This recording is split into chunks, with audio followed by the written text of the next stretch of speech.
하나님 말씀 요한복음 4장 20절에서 24절까지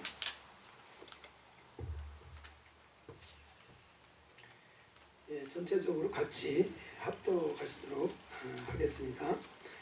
우리 조상들은 이 산에서 예배하였는데 당신들의 말은 예배할 곳이 예루살렘에 있다 하더이다. 예수께서 이르시되 여자여 내 말을 믿으라. 이 산에서도 말고 예루살렘에서도 말고 너희가 아버지께 예배할 때가 이르리라. 너희는 알지 못하는 것을 예배하고 우리는 아는 것을 예배하노니 이는 구원이 유대인에게서 나니라. 아버지께 참되게 예배하는 자들은 영과 진리로 예배할 때가 오나니 곧 이때라. 아버지께서는 자기에게 이렇게 예배하는 자들을 찾으시느니라. 하나님은 영이시니 예배하는 자가 영과 진리로 예배할지니라. 아멘. 아멘. 마태복음 12장 34절에 보면은 이렇게 마음에 가득한 것을 입으로 이제 말하게 된다. 이렇게 이제 주님께서 말씀을 하셨습니다. 그래서 이렇게 사람들과 얘기를 쭉 나눠보면은 그 사람이 어떤 것에 관심이 있는지를 파악을 할 수가 있습니다. 뭐 야구에 대해서 말하고 농구에 대해서 말하고 축구가 어떤 거에 대해서 막 말하고 이거를 많이 얘기하면은 이 사람은 뭐에 관심이 있는 사람이겠습니까? 스포츠에, 운동에 관심이 있는 그런 그 사람.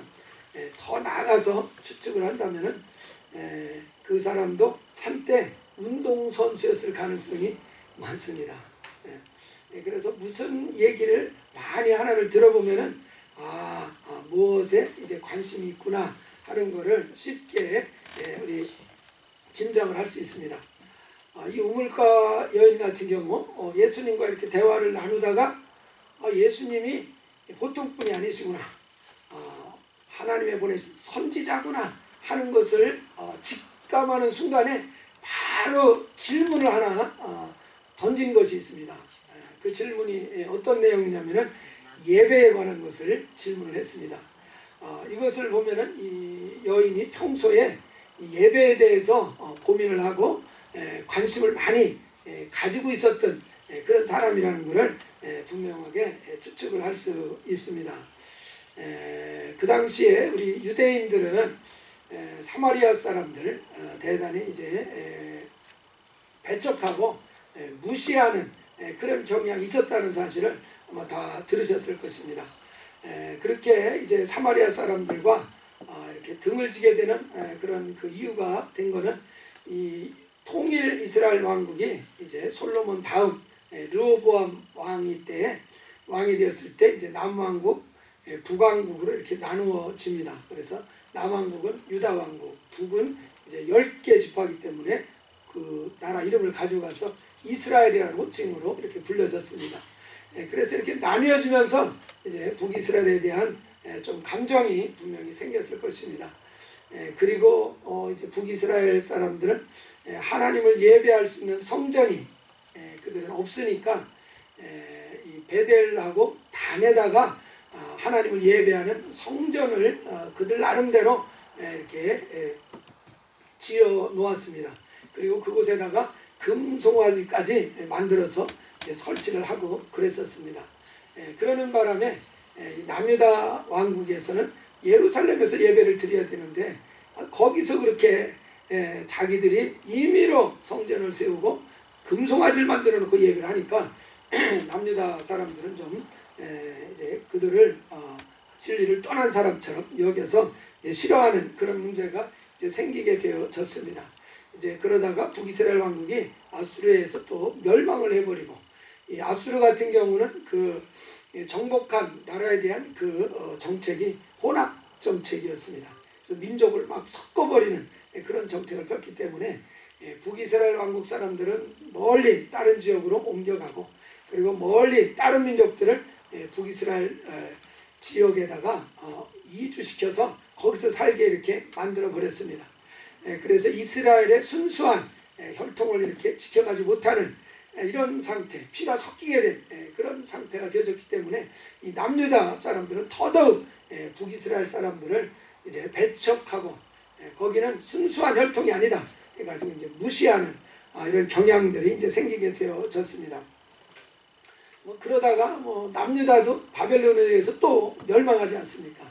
이제 70년 포로 생활을 하고 나서 다시 남유다 사람들이 소수의 인원이 예루살렘으로 돌아옵니다. 그래서 돌아와서 그들은 무너진 솔로몬 성전을 다시 그냥 초라하긴 하지만은 솔로몬의 성전에 비해서는 아주 초라한 규모이기는 하지만은 다시 예루살렘 성전이 있던 터에 성전을 지어놓고 거기에서 또 예배를 드리는 이런 일을 시작을 했었습니다. 북이스라엘에 살던 흩어져 살던 혼혈이기는 하지만은 그쪽에 있던 그 이스라엘 사람들도 이 남유다가 와서 이 예루살렘에서 성전을 짓고 다시 예배하는 것을 보고서 이 북이스라엘 사람들이 이 예루살렘으로 또 올 수는 없지 않습니까? 자기들을 싫어하고 배척하니까. 그래서 그 사람들이 이제 이 그리심산이라는 곳에 자기들이 나름대로 성전을 지어놓고 거기서 이 북이스라엘 사람들, 사마리아 사람들은 예배를 드리는 일을 하고 있었습니다. 그런데 이 우물가 여인이 늘 듣는 얘기가 거기는 하나님이 정해준 예배 장소가 아니다. 거기서 드리는 예배는 하나님이 받지 않으신다. 예루살렘이 하나님이 예배 드리는 장소로 지정해놨기 때문에 그곳에서 예배를 드려야 하나님이 받으신다. 그런 얘기를 계속 유대인들이 하니까 그리심산에서 예배를 드리면서도 찜찜한 것입니다. 하나님이 받으셨는지 안 받으셨는지 도대체 확신이 들지 않는 것입니다. 오늘 우리 성도님들이 드리는 예배를 하나님이 받으셨다는 확신을 가지고 이 자리를 떠날 수 있기를 주의 이름으로 축원합니다. 그렇지 않고 하나님 받으셨는지 안 받으는지 어떻게 알아? 알 수 있습니까? 알 수 없습니까? 알 수 있어요. 저는 알 수 있다고 믿습니다. 아멘. 하나님이 내 예배를 받으셨구나. 아멘. 하나님이 내 예배를 오늘은 좀 잘 안 받으실 것 같다. 분명히 분별할 수 있는 그런 분명히 기준이 있습니다. 그래서 이거는 예배를 드리면서 예배에 정말 성공한 사람이면은 알 수 있습니다. 아멘. 우리 하나님이 내 예배를 정말 받으셨구나. 하나님이 정말 연락하셨구나. 그거 분명히 스스로가 알 수 있습니다. 아멘. 그것이 잘 확신이 안 든다 그러면은 안 받으셨을 가능성이 더 많을 수도 있습니다. 그렇다고 해서 꼭 안 받으신 것은 또 아닙니다. 그래서 우리가 예배에 대해서 좀 더 잘 이해하는 것이 필요하지 않습니까? 이 우물가 여인도 이것이 답답한 것입니다. 도대체 하나님이 내 예배를 받으셨는지 안 받으셨는지 알 수가 없으니까 늘 답답하던 차였습니다.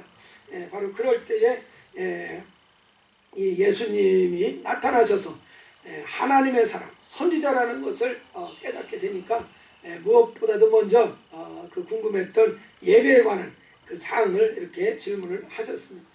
질문을 했습니다. 그랬더니 예수님께서 대답을 하시는 말씀이 21절에 보시면은 예수님께서 이르시되 여자여 내 말을 믿으라. 이 산에서도 말고 예루살렘에서도 말고 너희가 아버지께 예배할 때가 이르리라 말씀을 하십니다. 어디에서 어느 장소에서 예배를 드려야 된다고 말씀을 하십니까? 분명히 특정한 장소를 제시해 주시지는 않았습니다. 그러시면서도 이 그리심산에서도 아니다. 예루살렘에서도 아니다. 이렇게 장소가 아닌 곳을 말씀을 하셨습니다. 그런데 특정한 새로운 그 장소를 제시는 하지 않으셨습니다. 무슨 의미겠습니까 이게? 이거는 장소에 구애받지 않는 그런 형태의 새로운 예배를 세우시겠다는 의미로 이해하면 됩니다. 장소에 의해서 예배가 드려지고 또 장소 때문에 예배가 하나님 앞에 드려지지 않고 상달이 되지 않고 장소에 의해서 좌우되지 않을 것이라는 것을 말씀을 하시는 것입니다. 그러면서 언급하신 말씀이 이 산에서도 말고 예루살렘에서도 말고 너희가 누구에게 예배할 때라 그럽니까? 아버지에게 이렇게 말했습니다. 특별히 하나님이라고도 할 수 있을 텐데 여기서 특별히 아버지에게 이렇게 말씀을 하셨습니다. 아멘. 그러면은 아버지에게 예배한다는 것은 예배하는 사람들이 자녀들이라는 것을 의미하는 거 아닙니까? 아멘. 예. 우리가 요한복음 1장 11절 12절에 보면 영접하는 자 곧 그 이름을 믿는 자들에게는 하나님의 자녀가 되는 권세를 주셨으니 말씀하셨습니다. 바로 예수를 하나님의 아들로 우리의 주인으로 우리의 구주로 영접하셨습니까? 아멘. 하신 분 한번 아멘 합시다. 아멘. 할렐루야. 그러면은 하나님의 자녀가 되는 권세를 가지셨다. 아멘. 간단히 말하면 하나님의 자녀다. 이렇게 말씀해 주십니다. 아멘. 그래서 이렇게 하나님의 자녀된 사람들이 예배를 하기 때문에 아버지께 예배한다. 바로 이렇게 자녀들이 아버지께 예배할 때에는 장소의 구애를 받지 않는다는 것입니다. 아멘. 그러니까 여러분 여기에 우리 교회에 오셔서 예배를 드리는데 예배 터가 시원찮아서 내 예배가 하나님 앞에 상달이 안 돼, 이런 변명은 하지 마시기 바랍니다. 아멘. 장소에는 절대 구애받지 않습니다. 아멘. 예배가 성공하냐 실패하는 장소의 문제가 아니라는 것입니다. 적어도 신약 교회에 하나님의 자녀된 성도들이 예배할 때에는 장소는 문제가 되지 않는다는 것을 분명하게 말씀하셨습니다. 여러분, 신약 교회의 성전은 어디에 있습니까?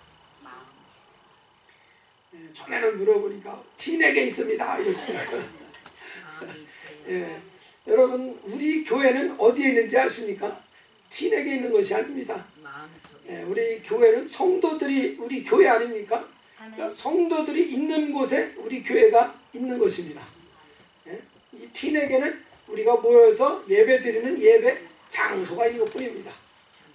그래서 엄격하게 엄밀하게 말한다고 하면은 우리 교회는 틴에게 있는 것이 아닙니다. 여러분이 살고 있는 곳에 우리 교회가 있습니다. 그래서 교회라는 것은 우리 사람들이기 때문에, 성도들이기 때문에 그렇습니다. 그래서 이 성전이라고 하는 것, 이제는 어떤 장소에다가 성전을 지은 것이 아니라 우리의 심령 속에 성전을 지어 놓으셨습니다. 우리가 고린도전서 3장 16절에 보면 너희가 하나님의 성전인 것과 하나님의 성령이 너희 안에 거하시는 것을 알지 못하느냐. 그래서 너희가 하나님의 성전이다. 그래서 우리의 심령 속에다가 하나님이 거하실 처소를 지어 놓으셨습니다.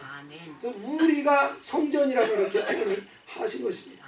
성전이기 때문에 하나님의 성령이 이제 우리의 심령 속에 이제 들어와 계시고 있어서 완벽한 성전을 건설을 한 것입니다. 성전으로서 부족함이 없습니다. 하나님의 성령님이 우리 안에 들어오셨기 때문에 성령 하나님이 임재하고 계신 그곳이 하나님의 집이 아니고 뭡니까? 그래서 우리의 심령은 하나님의 성전으로서 완벽하다는 사실입니다. 그래서 우리가 성전이기 때문에 우리가 이제 예배의 장소로서 손색이 없습니다. 우리 자체가 예배의 장소가 되어진 것입니다. 그래서 장소에 의해서 좌우되지 않는 것을 분명히 말씀을 하시고, 그러면은 예배가 상달되고 상달되지 않는 것은 무엇에 의해서 좌우가 되겠는가? 23절 말씀에 보시면은 아버지께 참되게 예배하는 자들은 영과 진리로 예배할 때가 오나니 곧 이때라. 아버지께서는 자기에게 이렇게 예배하는 자들을 찾으시느니라 그랬습니다. 그러니까 하나님께서 받으시는 예배, 찾으신다는 것은 이런 예배를 찾으신다, 이런 예배를 하나님이 받으신다, 그 말 아닙니까? 그러니까 어떤 예배를 하나님이 찾으시고 어떤 예배를 하나님이 받으십니까? 영과 진리로 예배하는 이 예배를 하나님은 받으신다.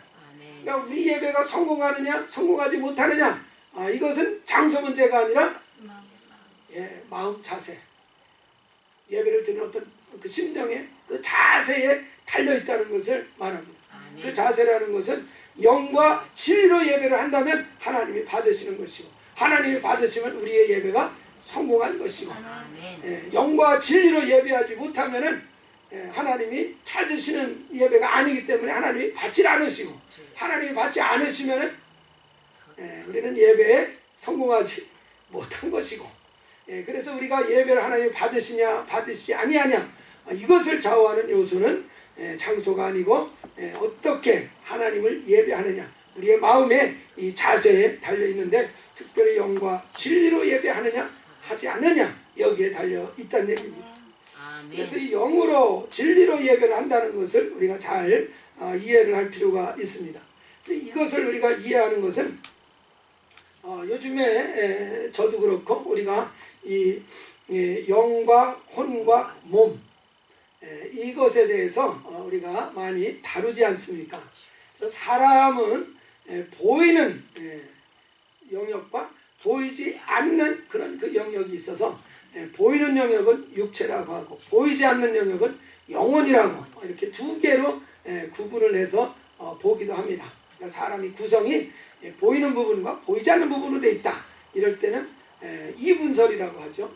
보이는 육체와 보이지 않는 영혼. 그런데 성경을 가만히 읽어보면은 영이라는 것, 혼이라는 것, 몸이라는 것, 이 세 가지 개념이 다 나오고 있습니다. 그래서 영이라는 것, 푸뉴마라는 그런 그 단어가 있고, 혼이라는 것, 부시케라는 단어가 있고, 또 몸이라는 것, 여러 가지가 있는데 뭐 소마 뭐 이런 것이 이제 분명히 구분이 돼서 이렇게 단어가 있습니다. 그래서 우리도 영어로 보면은 스피릿이 있고 소울이 있고 바디가 있고 그렇습니다. 전에도 늘 말씀을 드렸는데 성경에 영혼에 해당하는 그런 단어는 사실 없습니다. 영이면 영이고 혼이면 혼입니다.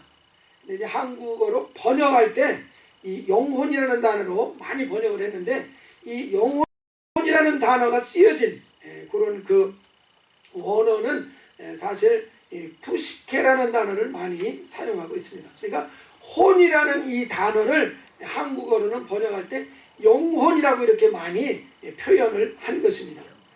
그렇지만은 뭐 영어 성경을 보든지 헬라어 성경을 보든지 전부 다 영이면 영, 혼이면 혼, 몸이면 몸, 딱 나누어서 표현을 하고 있지, 영과 혼을 합쳐서 영혼 이렇게 표현한 구절은 한 군데도 없습니다. 아무 데도 없습니다. 한글 성경만 좀 그래서 혼란스러운 면이 있습니다. 그래서 여기에서 이제 영과 진리로 이렇게 예배한다는 것을 말할 때, 이 영이라고 하는 것은 우리가 몸으로 예배드리는 것도 아니고 혼으로 예배하는 것도 아니고 무엇으로 해요? 영으로 예배를 해야 된다, 그런 의미로 이해를 하시면 쉬울 것 같습니다. 우리가 혼이나 몸이라고 하는 것은 온전하지가 않습니다. 혼이라는 것이라는 건 인격을 얘기하는 거거든요. 여러분 인격 온전하신 분 계십니까? 없어요. 근데 그게 자랑은 아니라는 사실을 기억하셔야 돼요. 너무 자랑스럽게 없습니다, 할렐루야, 이건 아니었는데 부끄러워해야죠. 부끄러워해야죠. 아직도 온전치가 못하냐. 그러나 어쨌든 우리 죽을 때까지 가도 우리 인격이 완벽해지는 데까지는 사실 가기는 불가능할 것입니다. 이렇게 완전하지 못한 혼으로 하나님 앞에 나아간다면 하나님이 그 예배를 받으시겠습니까? 큰일 납니다. 큰일 납니다. 우리 유대인들의 이 역사학자 중에 유명한 요세푸스라는 사람을 다 들어보셨을 것입니다. 예수님 당시에 태어나서 이 예루살렘이 멸망하는 그런 과정에서 이스라엘의 역사라든지 그 신앙 체계를 잘 이렇게 정립했던 그런 그 사람으로 유명하지 않습니까? 그 요세푸스가 이 이스라엘의 그런 그 문화에 대해서, 이스라엘의 종교에 대해서 잘 이제 정리를 했었습니다. 아마 로마에서 이 이스라엘의 종교에 대해서 이해를 하려고 이것을 이스라엘의 그 종교에 대해서 정리를 해달라는, 하라는 그런 그 요청을 받았던 것 같습니다. 그래서 더더욱 신경을 써서 이제 이 유대인들의 종교가 어떻다는 것을 잘 이제 정리를 했겠죠. 거기에 보면은 이 대제사장이 지성소에 들어가서 1년에 한 번씩 예배드리는 그 얘기를 다루는 부분이 나옵니다. 근데 대제사장이 이 지성소에 들어갈 때 모든 과정을 완벽하게 거치고 그래서 흠없이 잘 준비를 해서 지성소에 들어가면은 대제사장이 죽지 않고 제사에 성공하고 다시 나올 수가 있습니다. 그런데 대제사장이 이 준비하는 여러 가지 절차들을 하나라도 잘못 하고서 그러고서 지성소에 들어가면 어떻게 됩니까? 그곳에서 죄가 발견되는 것이기 때문에 그 죄로 인해서 즉사하는 이런 일이 생겼습니다. 그러면은 그 시체를 지성소에서 끄집어 내야 되는데 아무나 거기에 들어가서 시체를 가져올 수가 없지 않습니까? 그래서 이 대제사장이 지성소에 들어가서 예배를 드릴 때는 발에다가 끈을 묶고 그래서 끈을 밖에다가 이제 내놓고 들어간다는 것입니다. 그리고 그 대제사장의 그 옷 끝에는 방울이 달려있지 않습니까? 그래서 움직일 때마다 딸랑딸랑 소리가 납니다. 근데 지성소에 들어가서 움직이는 소리가 오래 지나도 딸랑딸랑 소리가 안 납니다. 그러면 이게 무슨 뜻입니까? 죽었다는 것입니다. 그러면 밖에서 줄르다가 끌어내고 그런 일이 있었던 것을 기록을 하고 있습니다. 그래서 이 지성소라는 것은 아무나 들어갈 수도 없고 정말 온전하게 준비돼서 들어가지 않으면 즉사하는 것입니다. 우리의 인격이 우리의 혼이 부족한 상태인데 이러한 부족한 혼으로 하나님 아버지 앞에 예배하러 나아가면은 이거는 지성소를 들어간다는 의미인데 어떻게 되겠습니까? 연락이 되겠습니까? 연락은 고사하고 하나님의 심판을 받지 않으면은 다행이라고 여겨야 될 것입니다. 그러니까 우리 몸으로도 나갈 수가 없고 혼으로도 온전치 못하기 때문에 나갈 수가 없습니다. 그럼 우리의 영만 남았는데 우리의 영이 이제 거듭남으로서 새로운 피조물이라고 이렇게 성경은 증거하고 있습니다. 우리 고린도후서 5장 17절 말씀이죠. 누구든지 그리스도 안에 있으면 새로운 피조물이라. 이전 것은 지나갔으니 보라 새 것이 되었다. brand new one이라고 이렇게 말씀하고 있습니다. 바로 우리의 영이 거듭났고 우리의 그 영은 완전히 새 것이다. 이전에 죄악이 있었던 것은 완전히 이제 지나가 버렸다. 이렇게 말씀을 하고 있습니다. 그래서 우리의 영은 그리스도 예수 안에 있으면 온전하다는 사실을 믿으시기 바랍니다. 완전해졌다는 사실이에요. 그래서 고린도전서 6장 17절에 보면 주와 합하는 자는 한 영이라 이렇게 선포를 했습니다. 주님과 합하는 자, 그러니까 예수 그리스도를 자기의 구세주로 받아들임으로써 그 영이 거듭나고 하나님의 성령이 그곳에 임하는 것, 이것은 주님과 합한 자가 된 것입니다. 이렇게 주님과 합한 자가 되면은 주님과 영이 하나라고 말씀을 하고 있습니다. 하나. 주님과 하나 된 영은 완벽하지 않겠습니까? 완전하다는 것입니다. 그래서 이 완전한 영이기 때문에 시간 지나서 혹시 타락할 가능성도 없다는 것입니다. 가능성도 없다는 것입니다. 그래서 우리의 영은 거듭나서 새로운 피조물이 되는 순간에 완전해지고 이제 그리스도의 영과 합해졌기 때문에 더더욱 이제 우리의 영은 흠이 없는 거룩한 그런 그 존재가 되었다는 것을 가르쳐주고 있습니다. 그래서 우리가 예배하러 나아갈 때 우리 영으로 나아간다면은 하나님이 온전하게 이제 변화된 그런 영으로 나오는 것이기 때문에 언제든지 환영을 받고 언제든지 그 영으로 드리는 예배는 하나님 앞에 상달이 될 수밖에 없다는 사실입니다. 그래서 저는 이 영으로 예배한다는 것이 참 이게 잘 이해가 안 되는 측면이 있었습니다. 영으로 한다는 것이 어떤 의미인가 참 고민을 했는데 최근 들어서 혼으로 나가지 말고 불완전한 혼으로 가지 말고 불완전한 몸으로 나가지 말고 너 완전해진데 영으로 하나님께 나가라는 얘기구나. 그러니까 뭔가 그거다 감이 좀 오는 것을 이제 느꼈습니다. 히브리서 10장 14절에 보면은 그가 거룩하게 된 자들을 한 번의 제사로 영원히 온전케 하셨느니라. 아멘. 한 번의 제사로 영원히 온전케 했다. 바로 우리의 영이 온전케 되어졌다는 것입니다. 그래서 하나님께서는 우리의 죄를 이제는 기억하지 않으신다고 그랬습니다. 아멘. 완전히 그냥 망각해 버리셨다고 말씀을 하고 있습니다. 그래서 17절에 히브리서 10장 17절에서 우리의 죄와 불법을 다시는 기억하지 아니하신다. 아멘. 바로 그리스도 예수 안에 우리가 들어가 있으면은 하나님은 우리를 완전하게 보시고 우리의 허물과 죄악들을 전혀 기억하지 못하십니다.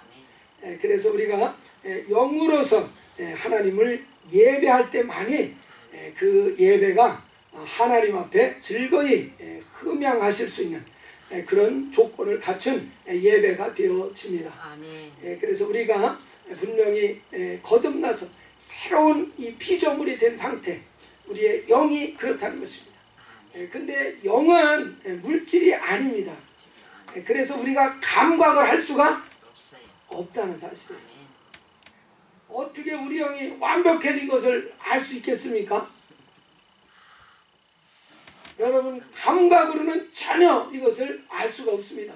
물질도 아니기 때문에, 감각할 수 있는 것이 아니기 때문에 어떻게 내 영이 완전해진 것을 어떻게 그럼 알 수가 있을까요? 진리의 말씀으로.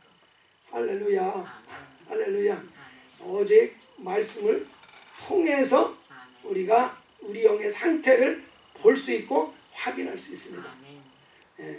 옆에 이 창문이 물론 다 이렇게 가려져 있어가지고 안 보이지만은 건물의 벽에 갇혀 있어도 창문으로 밖을 내다볼 수 있는 것처럼 우리 주님의 말씀이 하나의 그 영의 세계를 이렇게 내다볼 수 있는 창문과 같습니다. 아멘. 그렇게 비유를 하신 분이 있더라고요. 영의 세계를 이렇게 넘겨다 볼 수 있는 창문 역할을 해주는 것이 우리 하나님의 말씀입니다. 아멘. 근데 말씀으로 보니까 우리가 그리스도 예수 안에 있는 자는 새로운 피조물이구나. 아, 나는 내 영은 새로운 피조물이 되었구나. 어떻게 알아요? 말씀으로 한다는 것입니다. 그리고 내 영은 지금 주님과 합해서 한 영이 되었구나. 어떻게 알아요? 말씀을 통해. 내 영이 막 찌릿찌릿해서 합니까? 그것이 아니고 말씀에 가르쳐주고 있다는 것이. 아멘. 바로 이제는 주와 합한 자는 한 영이다. 내가 성령을 분명히 받았다는 것은 확실하게 그와 하나가 되어서 이제 합해진 한 영이라는 것을 보증해주는 아주 인을 치는 것과 같다라고 성경은 가르쳐주고 있습니다. 아멘. 그래서 우리가 이 말씀을 통해서 내 영의 모습, 내 영혼의 상태를 분명하고 확실하게 알게 됩니다. 아멘. 다른 방법은 없습니다.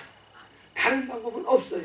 그러니까 믿음으로 받아들이는 것이 아니고서는 다른 방법으로 내 영의 모습, 내 영의 상태를 알 수가 없습니다. 뭔가 예언의 은사가 있어서 그 예언의 은사를 가지고 내 영의 모습을 살펴주면 참 좋을 것 같은데 사실은 그것도 온전하지는 않습니다. 가장 안전한 것은 기록된 말씀을 통해서 확인을 하는 것입니다. 아멘. 그래서 그 말씀을 통해서 보니까 내 영은 이런 상태구나, 내 영은 이런 모습이구나 하는 것을 확인을 했습니다. 그렇기 때문에 이제는 하나님 앞에 나아갈 때 영과 진리로 나아갈지니라. 특별히 진리까지도 거기에다가 분명히 이제 덧붙여서 말씀을 하셨습니다. 아멘. 진리라는 것은 예수 그리스도시요 그분의 말씀이 진리가 아닙니까? 아멘. 그래서 우리의 영이 어떠한 상태인지를 가르쳐주는 것이 그리스도 예수의 말씀입니다. 그래서 이렇게 말씀을 가지고 내 영의 모습을 잘 깨닫고 이제 그 말씀을 의지해서 우리 주님 앞에 나아간다고 하면은 언제라도 어디에서라도 우리의 정말 예배를 상달시킬 수 있는 그런 충분한 조건이 되어진다는 사실을 믿으시기 바랍니다. 아멘. 그래서 우리가 어떠한 내 영혼의 모습인지 상태인지를 진리의 말씀을 통해서 확인하고 그 말씀을 분명히 붙들고 믿고 이제는 내 영이 완전해졌으므로 내 영으로 하나님을 찬양합니다. 아멘. 내 영으로 하나님의 이름을 높입니다. 아멘. 이렇게 인정하고 입으로 선포하시기 바랍니다. 아멘. 그래서 입으로 선포하는 것, 이것이 내 영에 있는 그 믿음을 고백하고 시인하는 것인데, 바로 이렇게 고백하고 시인하면은 우리의 그 선포한 것이 현실로 그대로 이루어지는 역사가 나타날 줄 믿습니다. 아멘. 왜냐하면 내 영에 있는 것을 이 땅에 보이게 풀어놓을 수 있는 그 수단이 바로 우리의 언어이기 때문에 그렇습니다. 그래서 언어를 조심해야 된다는 이야기를 늘 하는 이유가 그것입니다. 잘못하면은 믿음에 속한지 아니한 것들을 우리가 말하고 고백하고 선포한다 그러면은 그것은 우리 하나님과 상관없는 어떤 영들의 그 역사가 그 말과 함께 나타날 수도 있다는 사실입니다. 그래서 우리가 내 영의 모습이 이렇구나, 내 영의 상태가 이렇구나, 그러면은 그것을 알았으면은 그것을 입으로 인정하고 시인하고 선포하시기 바랍니다. 아멘. 내 영혼은 완전하다, 내 영혼은 그리스도와 한 영이다 하는 것을 선포하고 시인하게 될 때 내 영의 그 모습이 이제 우리의 인격에도 우리의 삶 가운데도 이제 그대로 영향력을 미치고 이제 나타내는 실현되는 이런 그 역사 분명하게 이루어 나갈 수 있는 방법인 것입니다. 아멘. 그래서 우리가 내 영의 모습, 내 영혼의 정말 상태를 이제 인정하고, 그러므로 우리 하나님 아버지 내 영을 축복해 주시니 감사합니다. 내 영혼을 정말 온전케 만들어 주시니 감사합니다. 아멘. 우리의 이러한 은혜를 주신 하나님을 찬양합니다. 우리 하나님의 이름을 높여드립니다 아멘. 하면서 드리는 예배라고 하면은 하나님이 얼마나 기뻐 즐거이 금양하시겠습니까? 아멘. 그만큼 우리의 영을 거듭나게 하기 위해서 하나님께서 큰 수고를 하셨는데 그 수고를 인정해 드리는 것이 되어지지 않습니까? 그 아들을 보내셔서 희생시키는 큰 수고를 하지 않으셨습니까? 우리를 향한 그 사랑을 확실하게 그 아들을 통해서 나타내 보이지 않으셨습니까? 바로 그 하나님의 하신 일을 우리가 인하여서 그 예수 그리스도의 보혈과 그분의 공로를 가지고 하나님 앞에 나아가서 우리가 예배를 한다 그러면 분명히 우리의 영으로 드리는 예배 하나님이 받으시고 그 받으신 증거가 분명히 우리 삶 가운데 삶의 정말 차이를 분명하게 선명하게 가져오게 될 것입니다. 우리가 이 창세기에 보면은 가인과 아벨 이야기가 나오지 않습니까? 이 가인과 아벨이 그 삶이 완전히 이제 어떻게 보면 천국과 지옥으로 완전히 갈라지는 계기가 있습니다. 그것이 뭐냐면은 예배였습니다. 가인은 예배에 성공을 했습니다. 실패를 했습니다. 아벨은 예배에 성공했습니다. 믿음으로 아벨은 가인보다 더 나은 제사를 드렸다고 말씀을 하고 있습니다. 그 결과 한 사람은 예배에 성공하고 한 사람은 예배에 실패했는데, 그러고 난 이후에 그들의 삶의 모습, 그 삶의 결과가 어떠했습니까? 가인은 하나님의 저주를 면치 못합니다. 그래서 정말 이제 살인자로서의 정말 무거운 그런 짐을 지고 사는 인생이 되어버리고 말았습니다. 아벨 같은 경우는 비록 죽임을 당하기는 했지만, 여러분 주님 안에서 죽임을 당하는 것, 이것은 순교라고 부릅니다. 정말 예수 안에서 순교를 당하는 것 축복입니까? 저주입니까? 축복입니다. 정말 축복이죠. 아멘. 그보다 더 큰 영광이 없다라고 이야기를 하고 있습니다. 그래서 가인이 비록 죽임을 당했지만은 그의 삶은 실패한 것이 아니라 정말 성공한 인생이 되어졌습니다. 아멘. 정말 순교의 그 영광을 얻는 그 삶으로 나아갔기 때문에 그렇습니다. 그러나 이 가인은 예배에 실패한 것으로 인해서 결국은 살인자가 되어지는 정말 무거운 인생을 살아야 되는 이런 결과를 가져온 것입니다. 그래서 이 사건을 통해서 분명하게 우리가 기억할 수 있기를 바랍니다. 내 인생이 정말 잘 되고 정말 승리하는 하나님의 영광을 드러내는 그런 인생이 되기를 원하신다면 예배에 성공하실 수 있기를 바랍니다. 아멘. 예배에 실패하면 우리의 인생도 굉장히 어둡고 무거운 그런 인생으로 나아갈 가능성이 농후하다는 사실입니다. 그래서 우리의 인생에 정말 성공과 실패가 다른 데 달려있는 것이 아니라 하나님을 예배하는 일에 성공하느냐, 하나님을 예배하는 일에 실패하느냐, 여기에 달려있다는 사실을 믿으시기 바랍니다.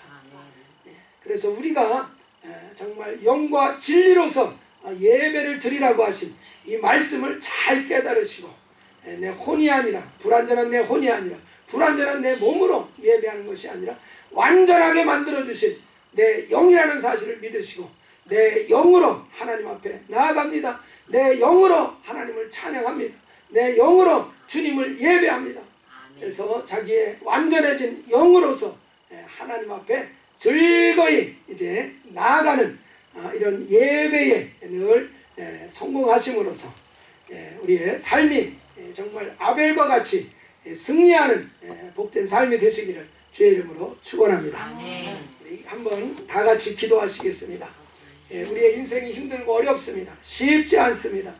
바로 이러한 인생을 어떻게 정말 형통한 인생으로, 승리하는 인생으로 이끌어갈 것인지 우리는 날마다 순간마다 고민하는 그런 시간을 가질 것입니다.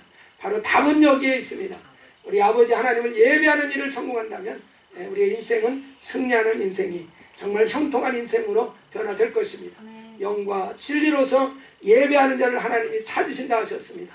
이제 우리는 연약한 것, 정말 부족한 것을 늘 생각해서 주저하고 하나님 앞에 나아가는 것을 망설였던 것들을 이제 내려놓으시고 내 영으로서 하나님께 나아간다면 언제든지 어디서든지 하나님을 예배하고 하나님 앞에 나아갈 수 있는 자격이 된다는 사실을 항상 기억하시고 예배하는 일을 힘쓰는 삶이 되리라 결단하는 마음으로 한번 동성으로 기도하시겠습니다.